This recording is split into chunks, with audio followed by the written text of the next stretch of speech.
Hello everyone and welcome from SiliconTech. Today we're going to discuss a new design pattern provided by GoF 4. It's the bridge pattern. So before we start, let's look at an example. Suppose we're creating a program to render different type of shapes through two rendering ways, the raster, pixelated, and the vector renderers. Beginning with the line shape to emulate, our class diagram will be the following. Number 1, we have renderer abstract class or interface. Number 2, we have two inherited classes per each renderer. Number 3, we have two concrete classes per each shape. Currently, it's the line shape. Now, we're going to add a new shape, the circle. Two classes shall be added underneath each renderer. In our case here, the circle raster and the circle vector. Then we will add a new shape to our program, which is the square. And we will apply the same steps, adding another two classes. The story goes on with every new shape. Can you imagine the headache? Thanks to GoF 4, they have provided us with the bridge pattern. So the bridge pattern decouples an abstraction from its implementation so that the two can vary independently. Here we have all of the GoF 4 design patterns. It's worth mentioning that the bridge pattern is located under the structural classification. Now, we'll look back at our original example class diagram, however, redesigned using bridge pattern. After applying the bridge pattern, you can see that we have two parts, the renderers and the shapes. Every time we have a new shape, we will add only one class underneath the shape. Why use bridge pattern? Decouple an abstraction from its implementation so that the two can vary independently. Publish interface in an inheritance hierarchy and bury implementation in its own inheritance hierarchy. Beyond encapsulation to insulation.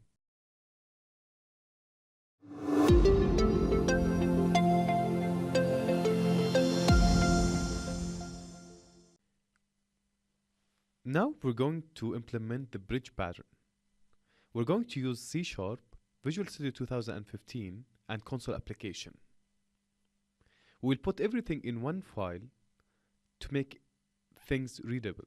We'll start by defining an interface, the renderer.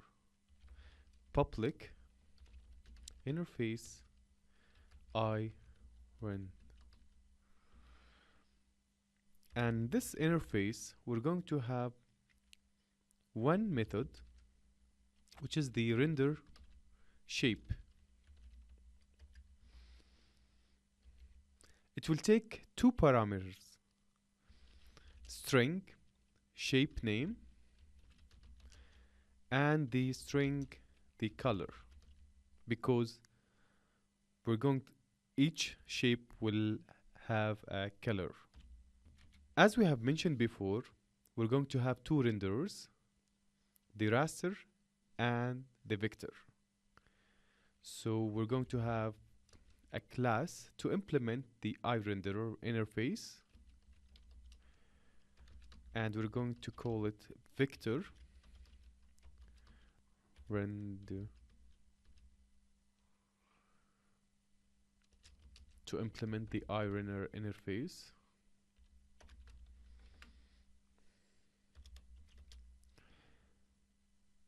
And here we're going to implement the method inside the interface.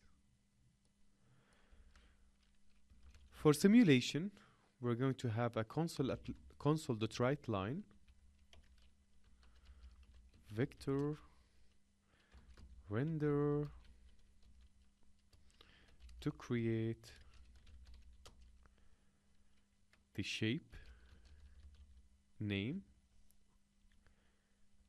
with the parameter color.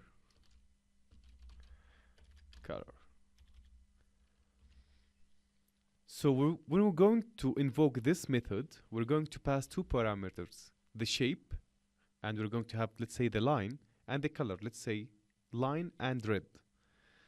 So the right line, we're going to print vector renderer to create line with red color. The same goes with the raster renderer class. We're going to have the public class raster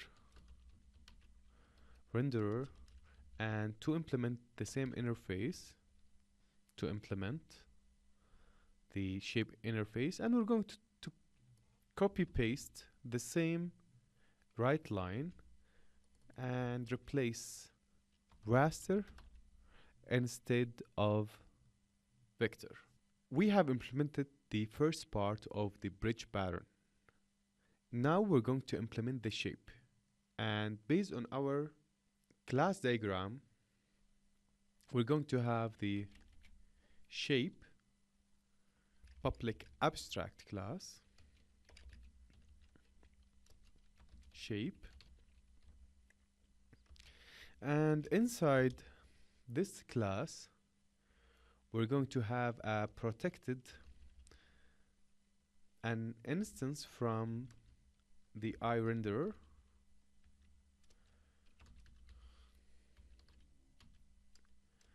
and it's going to be a property set and get, setter and getter.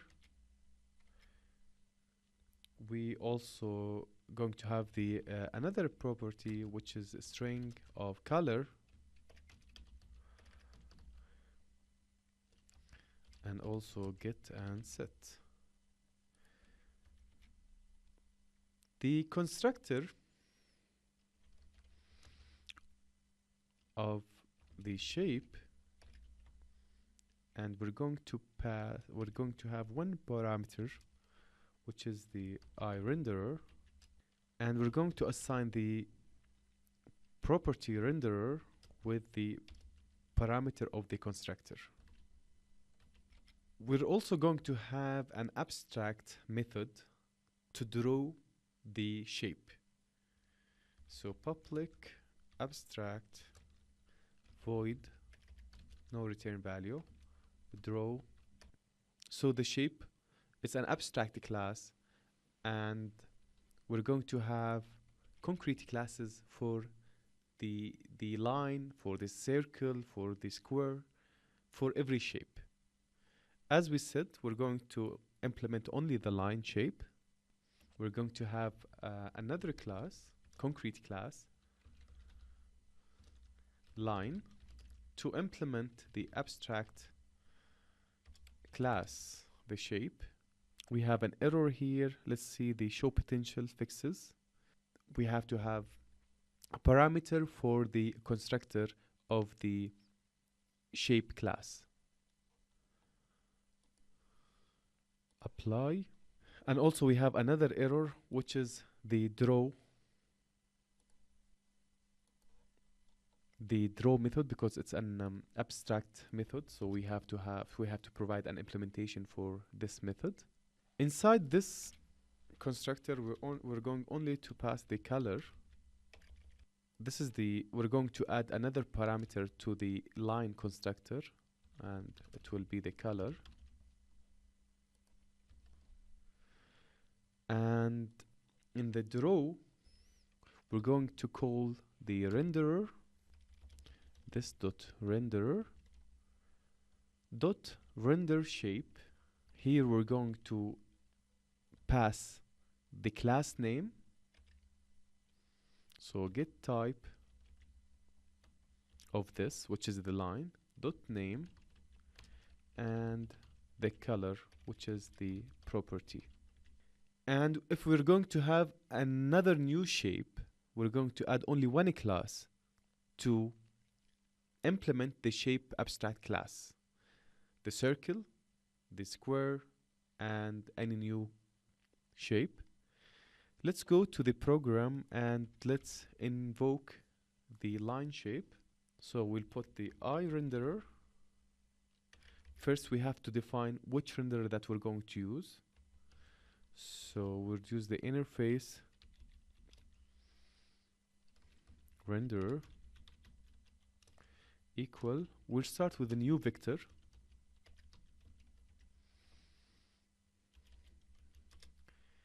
And now we're going to define a shape, and the shape will be the line. We're going to pass the renderer and the color as a string. Let's say red. And then we're going to invoke the draw method.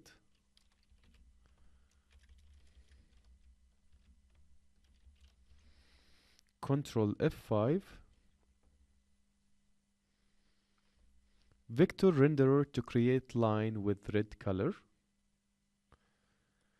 If we're going to use the other renderer, which is the raster, we just only have to change the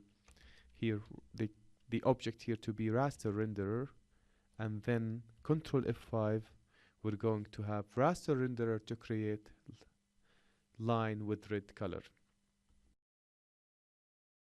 Hope you have found this tutorial helpful and now you understand the bridge pattern.